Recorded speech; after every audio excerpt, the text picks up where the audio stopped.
Hello guys, welcome to MBA Pathshala's YouTube channel. So this is your CAT 2025 slot 1 reading comprehension.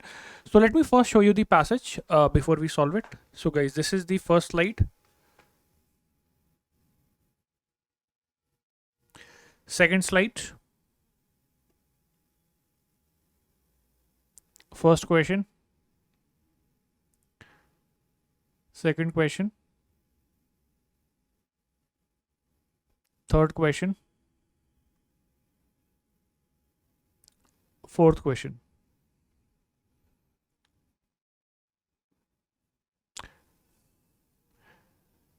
Okay, so let's start with the discussion of the passage. Okay, आप लोग इसको passage को try कर सकते हो screenshot लेके या slide को पॉज करके. ठीक है, let me solve this passage for you.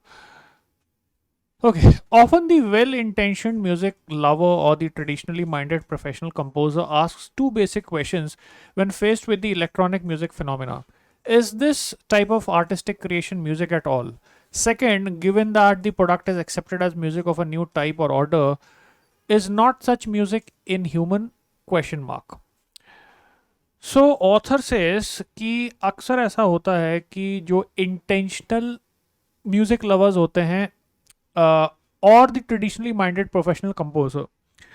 So music lovers जो होते हैं या ऐसे ऐसे म्यूजिक लवर्स जिनका ट्रेडिशनल म्यूजिक के साथ जिनका थोड़ा बहुत अंडरस्टैंडिंग होता है, वो ये दो क्वेश्चन ज़रूर पूछते हैं जब इलेक्ट्रॉनिक म्यूजिक की बात होती है. ठीक है, और वो दो क्वेश्चन ये पूछते हैं कि क्या हम इस तरह के म्यूजिक को आर्टिस्टिक क्रिएशन माने या आर्टिस्टिक म्यूजिक माने. क्योंकि आपको एक चीज़ समझनी है कि कोई भी पुराने ज़माने की म्यूज़िक के साथ जो वेल वर्स्ड है, that person would have this natural question कि ये जो नए तरीके का म्यूज़िक आ गया इलेक्ट्रॉनिक म्यूज़िक सो कॉल्ड, क्या ये अपने आप में कोई आर्टिस्टिक क्रिएशन या आर्ट है भी कि नहीं है. ठीक है. सेकंड कि given the product is accepted as a music of a new type.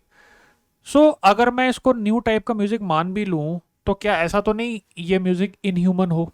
ठीक है, मतलब ह्यूमन म्यूजिक है ही नहीं, ये इनह्यूमन म्यूजिक है. राइट. सो सिंपल वर्ड्स में उन लोगों के लिए इस नए तरह के म्यूजिक को एक्सेप्ट करना थोड़ा मुश्किल होता है. They can't digest that even electronic music is music. As Lejaren Hiller points out in his book experimental music, co-authored Leonard M. Isaacson, two questions which often arise when music is discussed are the substance of musical communication and its symbolic and semantic significance. दो चीज़ें लाराजन healer point out करते हैं अपनी book experimental music में. दो questions वो point out करते हैं कि जब म्यूजिक की डिस्कशन होती है तो जो सब्सटेंस ऑफ म्यूजिक होता है या सब्सटेंस ऑफ म्यूजिकल कम्युनिकेशन होता है उसकी सिंबॉलिक वैल्यू और उसकी सिमेंटिक सिग्निफिकेंस. ठीक है, तो दो चीज़ें हैं. वन है सिंबॉलिक वैल्यू. ठीक है, कई चीज़ें ऐसी होती हैं जो सिंबलिज्म का काम करती हैं, उसकी सिंबॉलिक वैल्यू होती है. तो वन है symbolic value and the other is semantic significance. If any, and the particular process, both mental and technical, which are involved in creating and responding to musical composition. ये वाला part important है because music में ना process की भी बहुत अहमियत होती है. एक तो मेंटल प्रोसेस और एक टेक्निकल प्रोसेस. तो अब ट्रेडिशनल म्यूजिक है उसका तो हमें मेंटली उसके साथ हमारा एक अंडरस्टैंडिंग है कि ट्रेडिशनल म्यूजिक कैसा होता है, क्या होता है. हमें ये भी पता है कि ट्रेडिशनल म्यूजिक का जो प्रोसेस है, फिनोमिना है, वो कैसा होता है. ठीक है, हमें ये भी आइडिया है कि ट्रेडिशनल म्यूजिक में किस तरह के टेक्निकल इंस्ट्रूमेंट्स का यूज़ आता है. ठीक है, because we all are well versed with traditional music. But जब नया इलेक्ट्रॉनिक म्यूजिक आ गया so maybe this is something that would put a lot of people in confusion. Okay, तो ये मेंटल और टेक्निकल एस्पेक्ट जो music का ये बहुत इंपॉर्टेंट होता है. The ever present popular concept of music as a direct open emotional expression and as a subjective form of communication from the composer is of course still that of the 19th century when composers themselves spoke of music in those terms. So आज भी जो music के बारे में हमारा जो सोच है, ठीक है, ये मानते हुए कि कंसेप्ट ऑफ म्यूजिक एक डायरेक्ट, एक ओपन, एक इमोशनल एक्सप्रेशन है. Okay, and you can understand कि जो 19th सेंचुरी मतलब जो पुराने ज़माने का जो म्यूज़िक का हमारा एक अंडरस्टैंडिंग, एक कंसेप्शन चला आ रहा है, उसमें इमोशंस की, ओपननेस की, इनकी बहुत अहमियत है. ऑब्वियसली वो सब चीज़ें इलेक्ट्रॉनिक म्यूज़िक में आपको देखने को शायद नहीं मिलेंगी, है ना. तो तो जो पुराना 19th सेंचुरी वाला जो म्यूजिक का जो कंसेप्शन है, उसमें subjective form, emotional expression, okay, so we still have that 19th century sense of how music was, okay, उस point of time पे composers spoke of music in those terms, okay.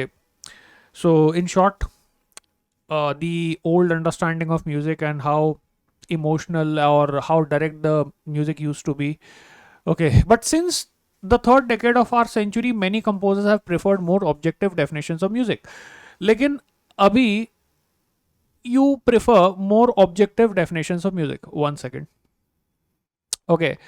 तो third decade of our century, ठीक है, जब से third decade of the century आया, जिस भी सेंचुरी में ऑथर ये पैसेज लिख रहा है, उसमें ऑब्जेक्टिव डेफिनेशंस ऑफ म्यूजिक की बहुत ज़्यादा अहमियत हो गई है, एपिटोमाइज्ड इन Stravatsky's description of it as a form of speculation in terms of sound and time. तो यार ऐसा लग रहा है कि जो 19th सेंचुरी का म्यूजिक होता था वो थोड़ा सब्जेक्टिव ज़्यादा होता था, उसमें सब्जेक्टिविटी, इमोशनल एलिमेंट ज़्यादा होते थे. अभी जो म्यूजिक की डेफिनेशन है that is more objective, and even the description says, जो करंट जो कंटेक्स्ट म्यूजिक की बात होती है, it's a form of speculation in terms of sound and time. अब यहाँ पे से जितना अपन समझ पा रहे हैं, स्पेकुलेशन का मतलब कि you cannot define it in a particular type of category, okay, so it's more like a speculation in terms of sound and time.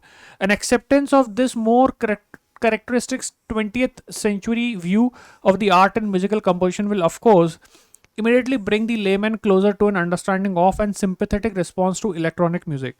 अब ये अंडरस्टैंडिंग कि आजकल का म्यूजिक 19th सेंचुरी के म्यूजिक से काफ़ी अलग है, और इवन जो डेफिनेशन है that is more objective when it comes to musical composition, और इसने एक एक नया डेफिनेशन भी दे दिया. In fact objective definition of music according to Stravinsky's description is a form of speculation in terms of sound and time. इस चीज़ को अगर एक आम इंसान समझ ले तो वो ज़्यादा सिंपैथेटिक हो जाएगा इलेक्ट्रॉनिक म्यूजिक को लेके. दैट मीन्स कि उसका एक्सेप्टेंस लेवल बढ़ जाएगा कि आजकल ये जो आपको इलेक्ट्रॉनिक म्यूजिक देखने को मिल रहा है ये भी म्यूजिक ही है, ऐसा नहीं है कि ये म्यूजिक नहीं है, ये भी म्यूजिक ही है, ओके.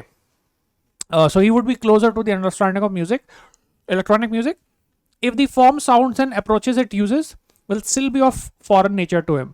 तो बावजूद इसके कि जो साउंड वो सुन रहा है या जो अप्रोच वो देख रहा है वो अभी भी उसके लिए फॉरेन ही है, लेकिन अभी मैंने क्योंकि म्यूजिक की डेफिनेशन को अपडेट कर दिया, अंडरस्टैंडिंग को अपडेट कर दिया, तो वो एटलीस्ट इसको म्यूजिक मान लेगा, ठीक है.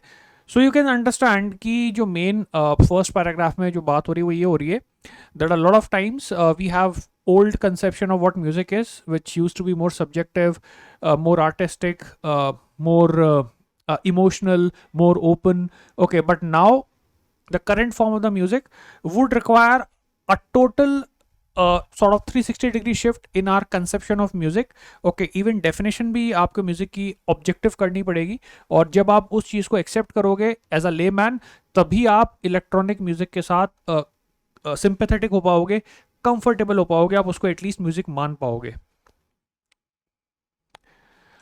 A communication problem however will still remain, लेकिन फिर भी एक कम्युनिकेशन प्रॉब्लम रहेगी.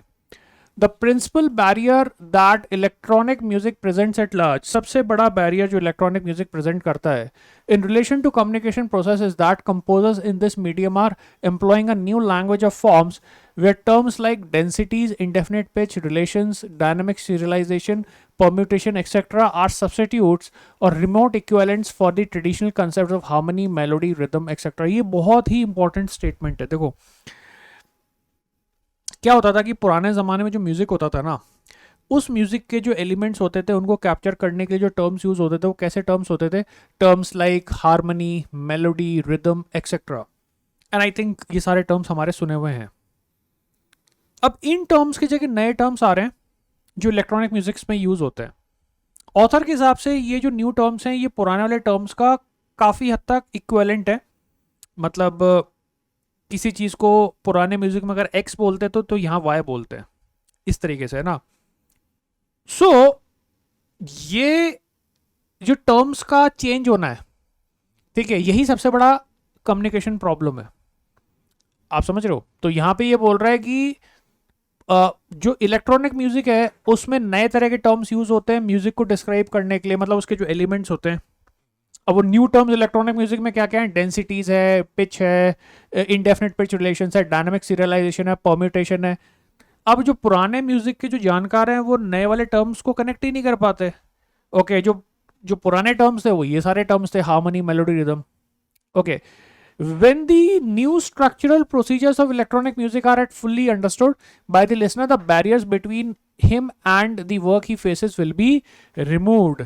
लेकिन जब इस पैराग्राफ की लास्ट लाइन को आप पढ़ते हो तो ऑथर थोड़ा सा ऑप्टिमिस्टिक लग रहा है। वो ये बोलता है कि जब ये टर्म्स पूरी तरीके से सुनने वाले के समझ में आएंगे तो जो बैरियर्स हैं उसके, और जिस काम को समझना चाह रहा है okay which is electronic music, वो बैरियर्स हट जाएंगे।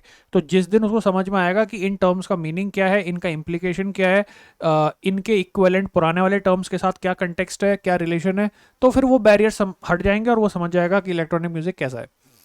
Okay, the medium of electronic music has of course tempted many kinds of composers to try their hand at it।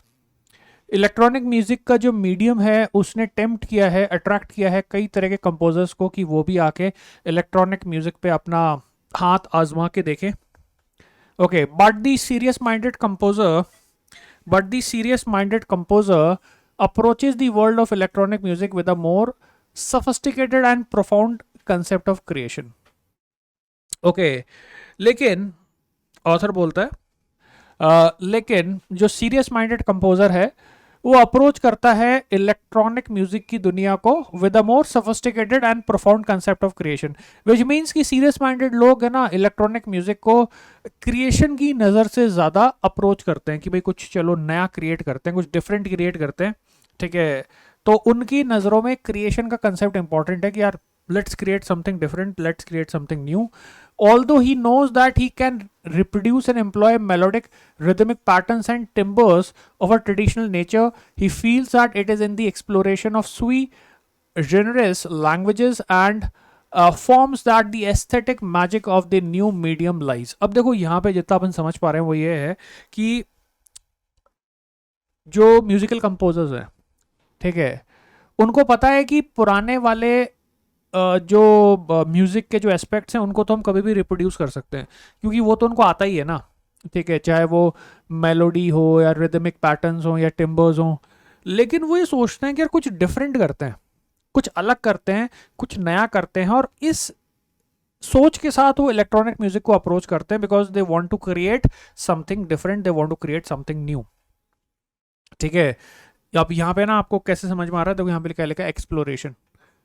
Okay, exploration का मतलब वो कुछ नया एक्सप्लोर करना चाह रहे हैं, क्योंकि पुरानी घिसी पिटी चीज़ करनी होती तो फिर कोई प्रॉब्लम ही नहीं थी, फिर तो वही रिपीट कर देते। लेकिन इलेक्ट्रॉनिक म्यूजिक के अंदर वो कुछ नया बनाना चाह रहे हैं, एक्सप्लोर करना चाह रहे हैं, देखना चाह रहे हैं कि भाई और क्या हो सकता है। ठीक है, यहाँ पे देखो एक्सप्रेशन को, magic of the new medium lies. Okay, so where do you think magic of the new medium lies? Okay, that means trying different things, new things, right? And conscientiously he plunges into this search। तो इस search में फिर वो डूब जाते हैं। ठीक है, प्लंज कर लेते हैं। The second objection usually leveled against electronic music is much more innocent in nature। जो दूसरा ऑब्जेक्शन जो इलेक्ट्रॉनिक म्यूजिक पे लगाया जाता है, दूसरा इल्जाम जो लगाया जाता है वो थोड़ा सा इनोसेंट इन नेचर है। When people speak sometimes very vehemently of the inhuman quality of this music, they seem to forget that the composer is the one who fires the machines। अब यहाँ पे जो दूसरा इल्ज़ाम था वो क्या था कि इलेक्ट्रॉनिक म्यूजिक बहुत इनह्यूमन होता है। ठीक है, ह्यूमन एलिमेंट ही नहीं है। ऑथर कहता है कि भाई जब इलेक्ट्रॉनिक म्यूजिक की बात होती है तो म्यूजिक जो मशीनों से बन रहा है उस मशीन को चलाने वाला कौन है? ह्यूमन ही है, इंसान ही है। तो इनडायरेक्टली आप ये कहना चाह रहे हो कि ये कहना कि इलेक्ट्रॉनिक म्यूजिक इनह्यूमन है, ये तो गलत है ना, क्योंकि मशीन्स को कौन चला रहा है? इलेक्ट्रॉनिक म्यूजिक के अंदर जो भी वो इक्विपमेंट्स हैं उनको कौन रन कर रहा है? Obviously it has to be a human. Okay, so it is the human, the composer, who is the one who fires the machines, collects the sounds, manipulates them, pushes the buttons, programs the computer, filters the sound, establishes pitches and scales, splices tapes, thinks of forms and rounds up the overall structure of the piece as well as the detail of it, which simply means कि ये बोलना भी गलत है कि electronic music inhuman है, क्योंकि electronic music को की जो मशीन्स हैं, जो इक्विपमेंट्स हैं, उनको रन करने वाले, उनको चलाने वाले लोग जो है वो ह्यूमन ही है. So obviously that is also wrong. Okay, let's look at the first question. What relation does the communication problem mentioned in the paragraph 2 have to the question that the author recounts at the beginning of the passage? So communication problem, guys, इसमें second paragraph में इसकी बात हुई थी. So let's look at the second paragraph. So guys, यहाँ पे देखो communication problem mentioned भी है. A communication problem, however, will still remain the principal barrier that electronic music presents at large in relation to the communication process is that composers in this medium are employing a new language of forms where terms like densities, indefinite pitch relations, dynamic relation, permutation, etc. are substitutes or remote equivalent for the traditional concepts of harmony, melody, rhythm, etc. तो पुराने music में जो terms use होते थे वो terms आपके electronic music में use नहीं होते. अब नए टर्म्स आ गए. नए टर्म्स कैसे? Densities, indefinite pitch, dynamic serialisation. अब ये जो नए टर्म्स हैं ये लोगों को समझ में नहीं आते. ओके, अब ये जो नए टर्म्स हैं वैसे ये ट्रेडिशनल कंसेप्ट्स के ही इक्विवेलेंट्स हैं या उनके रिप्लेसमेंट्स हैं कुछ हद तक. ओके, लेकिन ये ऑब्वियसली अभी समझ में नहीं आते. समझ में नहीं आते तो क्या क्रिएट करते हैं? कम्युनिकेशन प्रॉब्लम क्रिएट करते हैं. अब ऑथर इस कम्युनिकेशन प्रॉब्लम के बारे में क्या सोचता है? ऑथर बहुत पॉजिटिव है. He says when the new structural procedures of electronic music are at last fully understood by the listener, the barriers between him and the work he faces will be removed. He believes कि जब new age composers को या फिर sorry not new age, okay, but जब traditional music के जानकारों को ये टर्म समझ में आ जाएंगे तो ये बैरियर हट जाएगा, बिकॉज अभी ये टर्म्स उनको समझ में नहीं आते, है ना. Okay, let's look at the options. The communication problem is what allows us to see electronic music as music because music must be difficult to understand. Communication problem ये है क्या? Communication problem हमें allow करते हैं electronic music को music की तरह देखना. ये तो नहीं है communication problem. Communication problem has to do with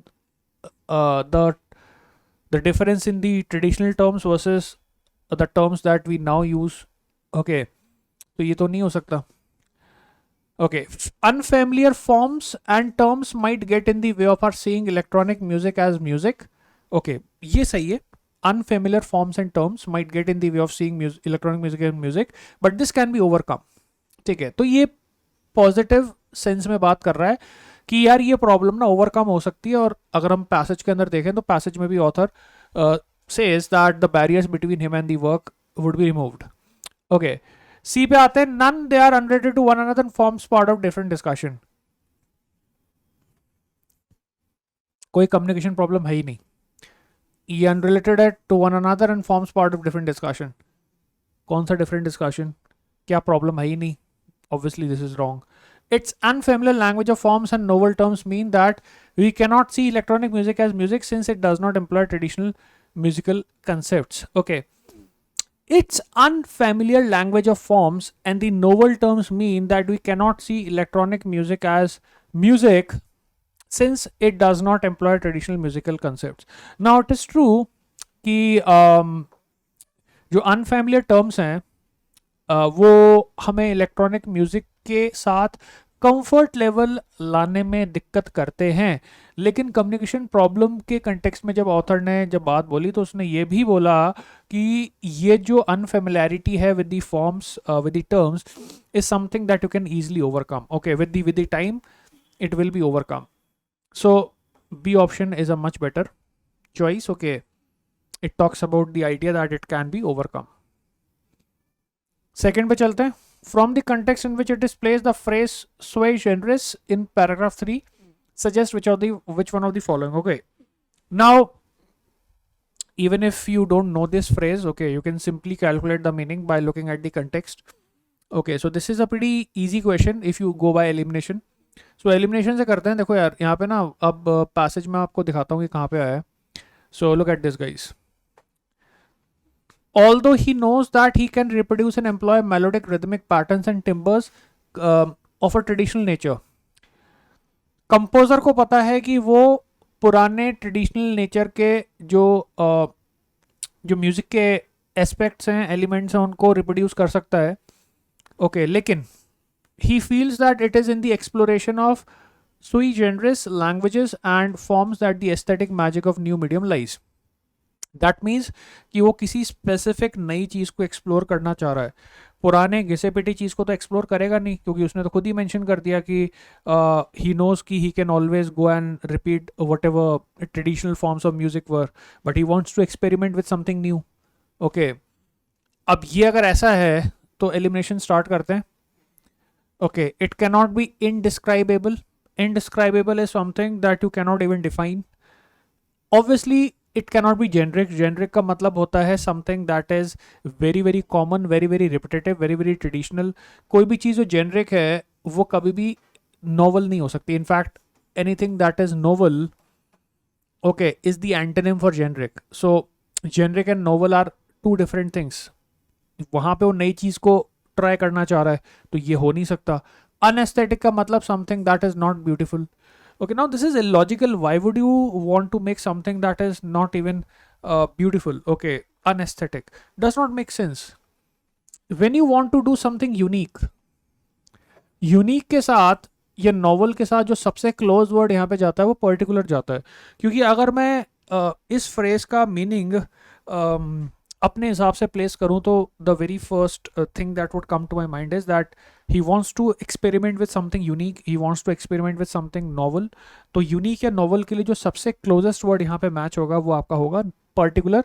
particular is something that is not common, slightly like it's a new thing sort of.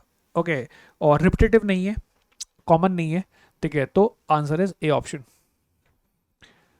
Third question की बात करते हैं. The goal of the author overall in the course of this passages.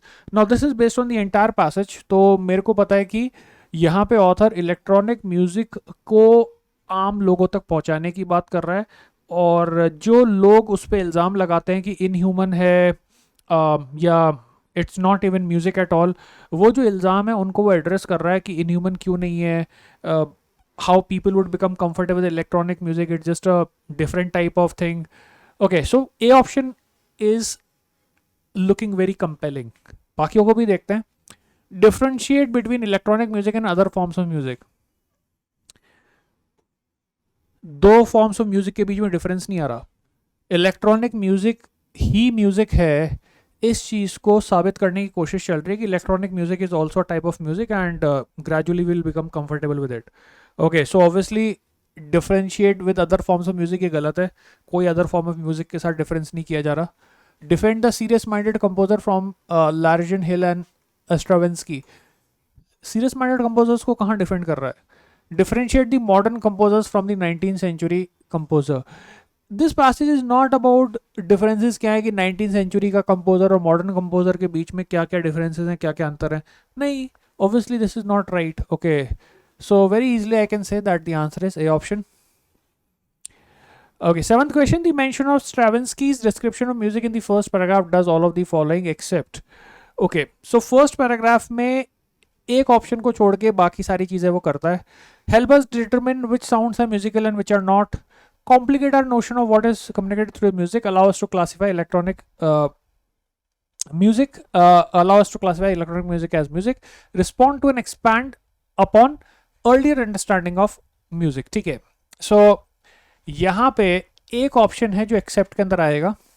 ठीक है, okay, एक option है जो accept के अंदर आएगा. That is what is the answer. Okay, this is question fourth. Okay, this is question fourth. ठीक है, and three options would be mentioned. Okay, one option would be except. Okay, so let's see first paragraph.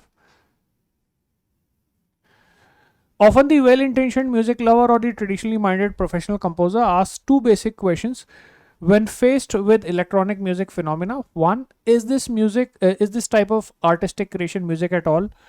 क्या ये music भी है? Given the product is accepted as music of a new type or order, is not such music inhuman? Okay. So ये दो questions हैं जो पूछे जाते हैं. As Lajarin Hiller points out in his book Experimental Music, co-author Leonard M. Isaacson, two questions which often arise when music is discussed are the substance of musical communication and its symbolic and semantic significance, if any. The particular processes, both mental and technical, which are involved in creating and responding to musical composition. The ever present popular concept of music as direct, open emotional expression and a subjective form of communication from the composers, of course, still that of the 19th century, when composers themselves spoke of music in those terms. But since the third decade of our century, many composers have preferred more objective definitions of music, epitomized in Stravinsky's description of it as a form of speculation in terms of sound and time. An acceptance of this more characteristic 20th century view of the art of musical composition will, of course, immediately bring layman closer to an understanding of and sympathetic response to electronic music, even if the forms, sounds, and approaches it uses will still be of foreign nature to him. Okay, so this is what the passage says. Okay, now my concern is कि इनमें से 3 elements को मैं match कर दूं, ठीक है, one element would be out of context, right, which is not mentioned in the passage. So let us look at the question.